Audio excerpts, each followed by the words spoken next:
Ark Lost Colony trailer has dropped and the Steam page opened up as the animated series Part 2 has a brand new trailer. There's signs Ark 2 is still a thing, and Wildcard reveals Snail's Ark Aquatica a day early. Welcome back, survivors. Well, Wildcard may not have been at GDC this year, but they definitely had some reveals and trailers to drop regarding upcoming content and mark 10 years of Ark, which isn't until June. Now, Lost Colony appears to have a lot of mechanics that is said to be part of Ark 2. They also got in before a big Snail Games announcement that's expected tomorrow, which is seen as a possible preemptive strike to calm the community before the storm. So the first teaser trailer of Lost Colony has released, which teases one of the unique creatures coming with the DLC, and by the looks of it, the trailer is going to contain some animated elements in it, most likely during cutscenes. But vampires are finally coming to Ark. This was something that was imagined years ago, I believe, for Fear Evolved. It's suspected by some that these demonic vampires are potentially the surviving colonists that have been experimented on with genetics and possibly element infused. Now, this DLC is coming in November, or at least for now it is. Pre-orders are supposed to open up next month, but there's still no signs of any pre-order bonus going to be available. PC Gamer, which usually gets PR material in advance, I believe, from Wildcard PR company,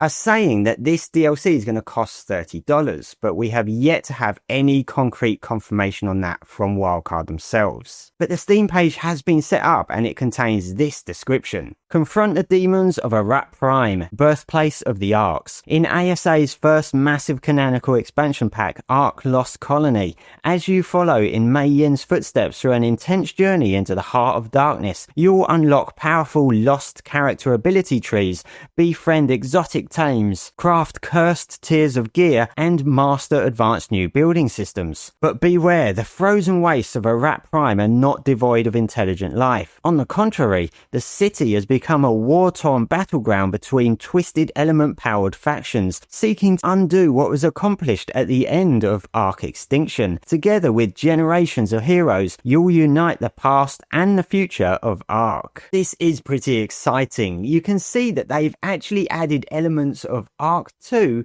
into this DLC. You've got character ability trees, craft cursed tiers of gear, and advanced building systems. All of this is mentioned in the description of Ark 2, so it looks like they're bringing some of those elements into Lost Colony, potentially as a testbed for when it comes to Ark 2 later down the line. It also feels like Lost Colony has a bit more of a story-driven element than the previous DLCs. And a bit on the description on the Steam page that says, war-torn battleground between twisted element-powered factions. Sounds like there's going to be NPCs in Lost Colony. And once again, this is something that they said was going to be in Ark 2. And yes, Ark 2 was mentioned very, very briefly. In fact, the very brief mention was tied in with something else, and I believe this something else was Wildcard preempting the community response to news coming up later this week. Wildcard posted over on X saying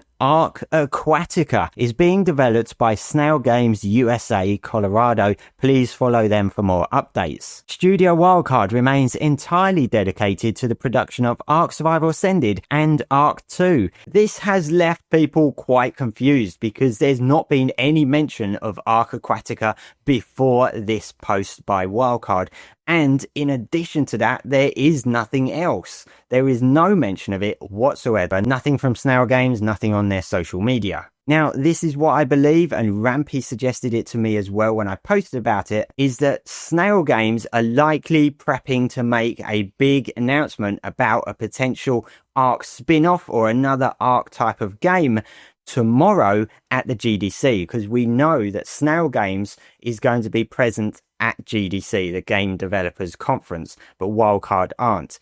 Now, they're not doing that until Wednesday. So this does look like that Wildcard are getting out a day early to say Ark Aquatica is not something that Wildcard are working on. They are focused solely on ASA and Ark 2 development. And I think that's probably because they know the community well. We all know the community well. If Snail Games came out tomorrow and said Ark Aquatica is in development, and Wildcard hadn't mentioned anything about it, the community would go crazy because it's a new game. Why are they working on a new game when ASA isn't working properly and stuff like that? There'd be loads of that. There'd be uproar about it. But they've done the smart move and got in a day in advance and said, we're not working on this. But I do have another theory. Is this potentially going to be the Atlas UE5 upgrade converted into Ark Aquatica? Because Atlas, which is a dead game now, hardly anyone plays it, it always was meant to get a UE5 upgrade, but there was no mention whatsoever in the last couple of years about it and no signs of development. Now, hopefully we'll get more information regarding Lost Colony drip fed to us over the coming months like they used to do for the DLCs in Ark Evolved. And hopefully we'll see if there is a pre-order bonus next month, because I honestly don't see the point in pre-ordering if there is nothing to gain from it.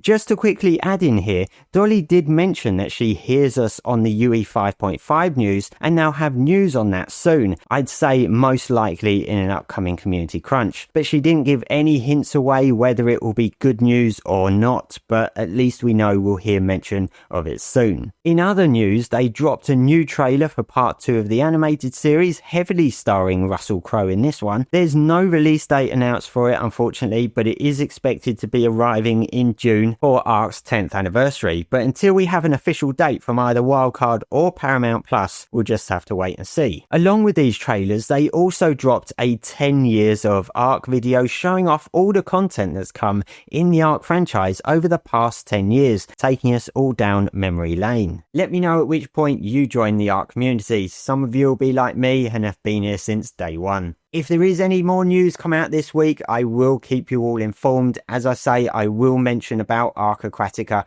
once there's more information out there, as I'm sure some people will still be curious. But that's all for now, survivors. Thanks for watching, and don't forget to subscribe to keep updated.